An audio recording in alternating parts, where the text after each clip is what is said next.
আসসালামু আলাইকুম দর্শক, আপনারা দেখছেন ইউটিউব চ্যানেল শিখা অনির্বাণ টিভি। এখন গুরুত্বপূর্ণ বিষয় নিয়ে আমাদের সাথে যুক্ত হচ্ছেন জলে কুমির, ডাঙায় বাঘ। জেনারেল ওয়াকারুজ্জামানকে বিপদ ঘিরে ফেলেছে সব দিক দিয়ে। শক্তি এবং দুর্বলতার মধ্যে দাঁড়িয়ে থাকা বাংলাদেশের সামরিক প্রতিষ্ঠানের শীর্ষ অবস্থানে থেকেও জেনারেল ওয়াকারুজ্জামান এক অনন্য ঝুঁকিপূর্ণ অবস্থানে পৌঁছে গেছেন আজ। এটা একই সঙ্গে শক্তি এবং দুর্বলতার সমন্বয়, ক্ষমতা এবং অসহায়তার একটি জটিল মিশ্রণ। জেনারেল জামানের অবস্থা আসলে এই মুহূর্তে বাংলাদেশের রাজনৈতিক ভবিষ্যতের সাথে অঙ্গাঙ্গিভাবে জড়িত। যদি আগামী নির্বাচনে বিএনপি ক্ষমতায় আসে, তাহলে 2004 সালের গ্রেনেড বিস্ফোরণ মামলায় তারেক রহমানের বিরুদ্ধে চালানো তৎকালীন সেনা পুলিশ অভিযানের সাথে যাদের সংযোগ ছিল, তারা কঠোর রাজনৈতিক প্রতিহিংসার সম্মুখীন হতে পারেন।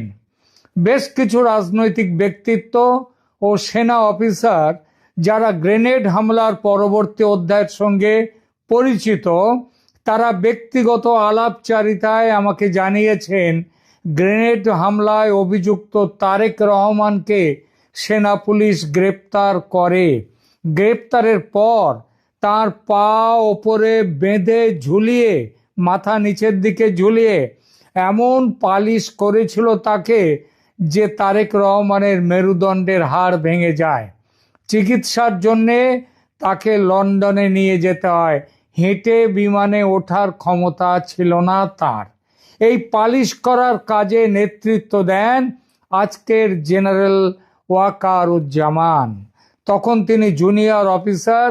বিএনপি দল তাদের যুবরাজের এই হাল করার যে মূল কারিগর যারা ছিল, তাদের, বিশেষ করে তাদের নেতা ওয়াকারুজ্জামানকে ক্ষমা যে করবে না এটা নিশ্চিত। অন্যদিকে আওয়ামী লীগ যদি পুনরায় ক্ষমতায় আসে, তাহলে 5 আগস্ট 2024-এ শেখ হাসিনার পতনে তার ভূমিকার জন্য তার বিরুদ্ধে দেশদ্রোহ বা অন্যান্য গুরুতর অভিযোগ আনা যে হতে পারে এটা নিশ্চিত। বেইমানির শাস্তির চেয়ে বড় শাস্তি ওয়াকার পাবেন একটি বৈধ নির্বাচিত সরকারের অবৈধভাবে পতন ঘটাবার কারিগর হিসেবে। এই পতনের ষড়যন্ত্রে তিনি বিদেশি শক্তির সঙ্গে হাত মিলিয়ে দেশের স্বাধীনতা ও সার্বভৌমত্বকে বিপন্ন করেছেন। বাংলাদেশ সংবিধানে এর বড় সড় শাস্তির কথা বলা আছে। কি সে কথা বলা আছে পরে বলছি। আওয়ামী লীগ এবং বিএনপির মধ্যে কে বাঘ আর কে কুমির, কে ডাঙায় আর কে জলে, সেটা যে যার মতো বিচার করবেন। তবে মোদ্দা কথা হলো, ওয়াকারকে ঘিরে ফেলেছে মূলত এই দুজন তো বটেই, যাদের ক্ষমতায় ফেরার সম্ভাবনা বেশি। কিন্তু এই দুই শত্রুর বাইরেও ওয়াকারের আরও শত্রু আছে, যেমন জামাত। তারা ভেবেছিল তাদের নেতাদের 71-এর যুদ্ধ অপরাধে শেখ হাসিনা ফাঁসি দিয়েছিলেন। সেই গায়ের ঝাল মেটাতে তারাও শেখ হাসিনাকে ফাঁসি কাটে ঝোলাবেন বা মব লিঞ্চিংয়ে ওই 5 আগস্টেই টুকরো টুকরো করবেন। ব্যবস্থা পাকা হয়ে গিয়েছিল, কিন্তু ভারতের চাপে জেনারেল ওয়াকার শেখ হাসিনাকে বিশেষ সেনা বিমানে দিল্লি পাঠিয়ে দেন। এই বিশ্বাসঘাতকতা ভোলেনি জামায়াত। তারা তাদের মুখের গ্রাস এভাবে কেড়ে নেওয়ার জন্যে, বাড়া ভাতে ছাই দেওয়ার জন্যে ওয়াকারকে তারা কিন্তু ধরবেই আজ না হোক কাল। তারা ইউনূস সরকারকে দিয়ে ইতিমধ্যে 15 জন সেনা অফিসারের বাইরে আরও 30-35 সেনা অফিসারের, শুনেছি মোট 50 জনের লম্বা লিস্ট তৈরি করেছে আন্তর্জাতিক অপরাধ ট্রাইব্যুনালে বিচারের জন্য। যা খবর সেই তালিকায় আছেন জেনারেল জামান। বর্তমানে এই পরিস্থিতিতে যে কারণে তিনি কিছুটা সুরক্ষিত বোধ করছেন তা হলো মোহাম্মদ ইউনূসের নেতৃত্বে গঠিত অন্তর্বর্তীকালীন সরকার। ইউনূস যতক্ষণ প্রশাসনে থাকবেন এবং যতক্ষণ জেনারেল জামান ইউনূসের আজ্ঞাবহ থাকবেন ততক্ষণ পর্যন্ত জামান কিছুটা নিশ্চিন্ত। এজন্যই যেটা আগে যেরকম বিবেকের ভূমিকায় অভিনয় করতেন, আজকাল আর তিনি ভুলেও মুখ খোলেন না, বরং ইউনূসকে সেনা পদকে সম্মানিত করেছেন যমুনাতে গিয়ে। পাকিস্তানের সেনানায়ক অপারেশন সিন্দুরে গোহারা হেরে ফিল্ড মার্শাল হয়েছেন, আর বাংলাদেশকে রসাতলে পাঠিয়ে ইউনূস, যিনি নিজে সেনা নন, সেনার কোনো সদস্য নন, তিনি বিশিষ্ট সেনা পদক পেলেন, সেটা হচ্ছে এই ওয়াকারের কাছ থেকে। চমৎকার। কিন্তু এই নিরাপত্তাটি কিন্তু অত্যন্ত সংকটপূর্ণ, মানে ইউনূসের নিরাপত্তা, ইউনূসের কাছ থেকে যে নিরাপত্তা পাচ্ছেন ওয়াকার, এবং বহু বিষয়ের ওপর নির্ভরশীল। 2004 সালের গ্রেনেড হামলার মামলায় দেখা যাচ্ছে যে বাংলাদেশের আদালত, মানে ব্যবস্থা, আদালতে বিচার ব্যবস্থা কিভাবে রাজনৈতিক পরিবর্তনের সাথে বিচারের রায় পরিবর্তিত হচ্ছে। 2018 সালে তারেক রহমান এবং অন্যদের মৃত্যুদণ্ড দেওয়া হয়েছিল। এটা 2004-এর গ্রেনেড মামলায় 2018 সালে 14 বছর ধরে বিচারের পর মৃত্যুদণ্ড দেওয়া হয়। কিন্তু 2024 সালে শেখ হাসিনার পতনের পরে হাইকোর্ট সেই সমস্ত সাজাকে বাতিল করে দেয় এবং তারেক রহমান সমেত সকলকে বেকসুর খালাস দিয়ে দেয়। এই প্রসঙ্গে জেনারেল জামানের অবস্থানও এই ধরনের রাজনৈতিক উত্থান পতনের সাপেক্ষে। যদি বিএনপি ক্ষমতায় আসে এবং 2004-এর ঘটনাগুলিকে নতুন করে মূল্যায়ন করা হয়, তাহলে অনেক সেনা পুলিশ কর্মকর্তার সঙ্গে জেনারেল ওয়াকারুজ্জামানও বিচারের মুখোমুখি হবেন, এবং সেটা হবেন মানবাধিকার লঙ্ঘনের দায়ে।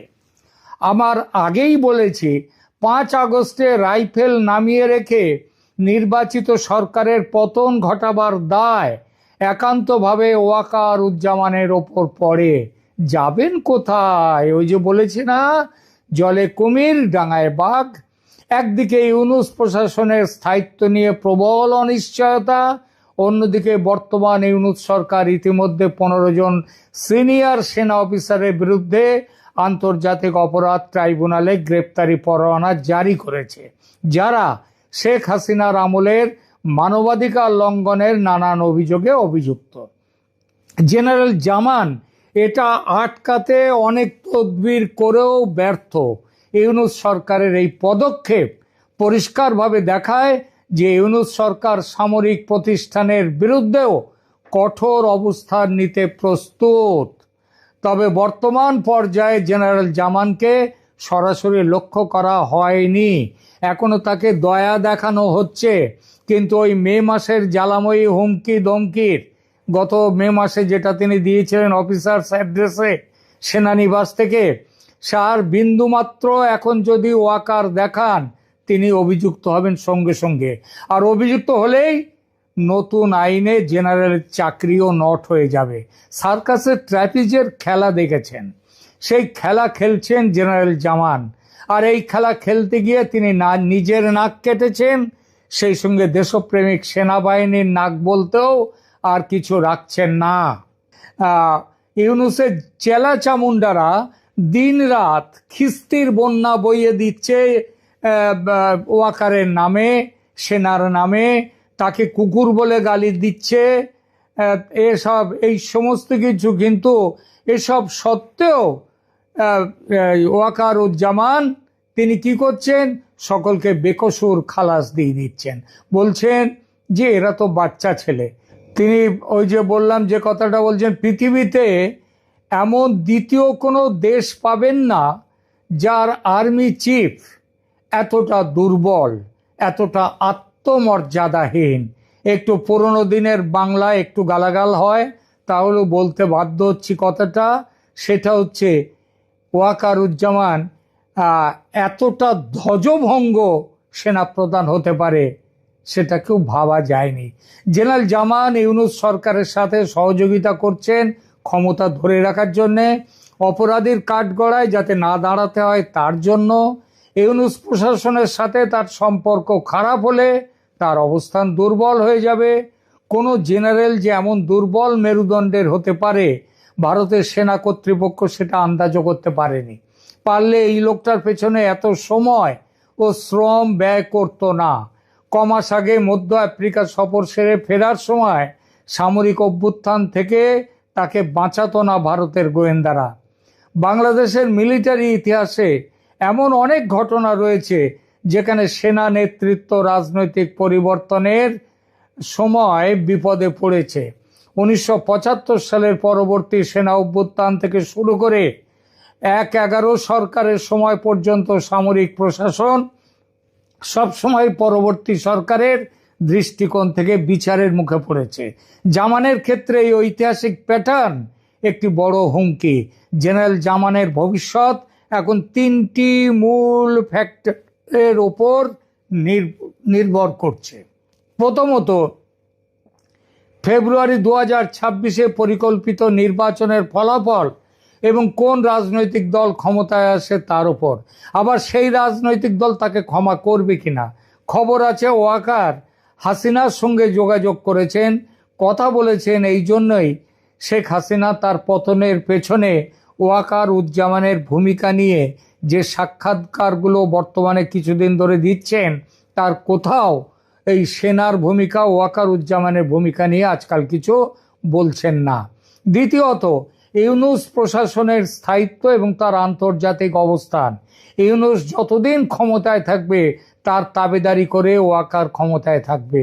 এখন ইউনূস যদি ফেব্রুয়ারির নির্বাচনটাকে যদি আরো 2 বছর 1-5 বছরের জন্য পিছিয়ে নিয়ে যায়, তাতে ওয়াকার উজ্জামান কিচ্ছু বলবে না, দেখে নেবেন। তৃতীয়ত, পাকিস্তান এবং পূর্বতন সোভিয়েত ইউনিয়নের সেনা প্রধানদের মতোই আন্তর্জাতিক সম্প্রদায় এবং আন্তর্জাতিক আইনের ভূমিকা, যেখানে একজন সেনা নেতা যুদ্ধ অপরাধ এবং মানবাধিকার লঙ্ঘনের জন্য বিচারের সম্মুখীন হতে পারেন। এটা এড়াতে পারবেন না ওয়াকারুজ্জামান। জুলাই অভ্যুত্থানে সেনা একেবারে অহিংসার রাস্তায় যে গোড়া থেকে ছিল তা তো নয়। এবার আসি, তারাও গুলি চালিয়েছে। এবার আসি সরকার পতনের পর কি শাস্তি হতে পারে ওয়াকারুজ্জামানের সেই বিষয়টিতে।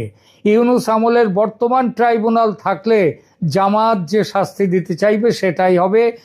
সেখানে কোনো আইনের কোনো বাধ্যবাধকতা নেই। বিএনপি ক্ষমতায় এলে তারেক রহমান ও অন্যদের পেটানোর দায়ে মানবাধিকার লঙ্ঘনের মামলা হবে, তাতে বেশ কয়েক বছরের অনিবার্য কারাবাস।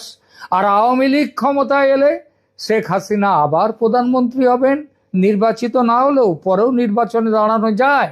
তখন ওয়াকারের বিরুদ্ধে দেশদ্রোহের মামলা চালু হতে পারে। আর তার কি শাস্তি, কারণ ততদিন আবার ওয়াকার তিনি কিন্তু রিটায়ার করে যাবেন। তার কি শাস্তি বলি সে কথা। বাংলাদেশের সংবিধানে দেশদ্রোহ বা রাষ্ট্রদ্রোহ সম্পর্কিত শাস্তির বিধান অনুচ্ছেদ 7 কয়ে নির্ধারিত হয়েছে। সংবিধানের অনুচ্ছেদ 7 ক অনুযায়ী যে কোনো ব্যক্তি যদি শক্তি প্রদর্শন বা শক্তি প্রয়োগের মাধ্যমে অথবা অন্য কোনো অসাংবিধানিক পন্থায় সংবিধান বা এর কোনো অনুচ্ছেদ রদ, বাতিল বা স্থগিত করে অথবা ওইরূপ করার জন্য উদ্যোগ গ্রহণ বা ষড়যন্ত্র করে, বা সংবিধান এবং এর কোনো বিধানের প্রতি নাগরিকের আস্থা, বিশ্বাস বা প্রত্যয় পরাহত করে অথবা ওইরূপ করার জন্য উদ্যোগ গ্রহণ বা ষড়যন্ত্র করে, তাহলে তার এই কার্য রাষ্ট্রদ্রোহিতা হবে এবং সেই ব্যক্তি রাষ্ট্রদ্রোহিতার অপরাধে দোষী হবে। অনুচ্ছেদ 7 কয়ের 3 নম্বর দফায় বলা হয়েছে, রাষ্ট্রদ্রোহিতার অপরাধে দোষী ব্যক্তি বাংলাদেশের প্রচলিত আইন অনুযায়ী দেওয়া সর্বোচ্চ শাস্তিদণ্ডে দণ্ডিত হবে। এইবার এই সর্বোচ্চ শাস্তির মানেটা নিয়ে ব্যাখ্যার পার্থক্য আছে। এর অর্থ হলো সংবিধান নিজে কিন্তু মৃত্যুদণ্ডের কথা বলেনি, বরং এটি বাংলাদেশের দণ্ডবিধি 1860-এর প্রাসঙ্গিক ধারা তার দ্বারা নির্ধারিত হয়। বাংলাদেশের দণ্ডবিধির 124-এর ক ধারা অনুসারে যে ব্যক্তি লিখিত বা মৌখিক শব্দাবলী, চিহ্ন বা দৃশ্যমান প্রতীকের মাধ্যমে আইন বলে গঠিত সরকারের প্রতি ঘৃণা বা বিদ্বেষ সৃষ্টি করে, বৈরিতা সৃষ্টি করে, যেটা ওয়াকারুজ্জামান করেছেন শেখ হাসিনার সরকারের প্রতি, সেই ব্যক্তি এই শাস্তিগুলোর একটিতে দণ্ডিত হবে। কি? যাবজ্জীবন বা তার চেয়ে কম মেয়াদের কারাদণ্ড, সেই সাথে অর্থদণ্ড, অথবা 3 বছর মেয়াদি কারাদণ্ড এবং সেই সাথে অর্থদণ্ড, অথবা তৃতীয়ত শুধুমাত্র অর্থদণ্ড। একথা উল্লেখযোগ্য যে দণ্ডবিধির ধারায় এই 124-এর ক ধারায় মৃত্যুদণ্ডের বিধান নেই। সর্বোচ্চ শাস্তি বলা হয়েছে যাবজ্জীবন। সুতরাং মৃত্যুদণ্ড না হোক, উনি তো আবার শেখ হাসিনার আত্মীয়, সুতরাং মৃত্যুদণ্ড না হোক, যাবজ্জীবন কারাগারে কাটাবার সম্ভাবনা একেবারে বাদ দেয়া যায় না। এখনকার মতো এই পর্যন্ত। ধন্যবাদ।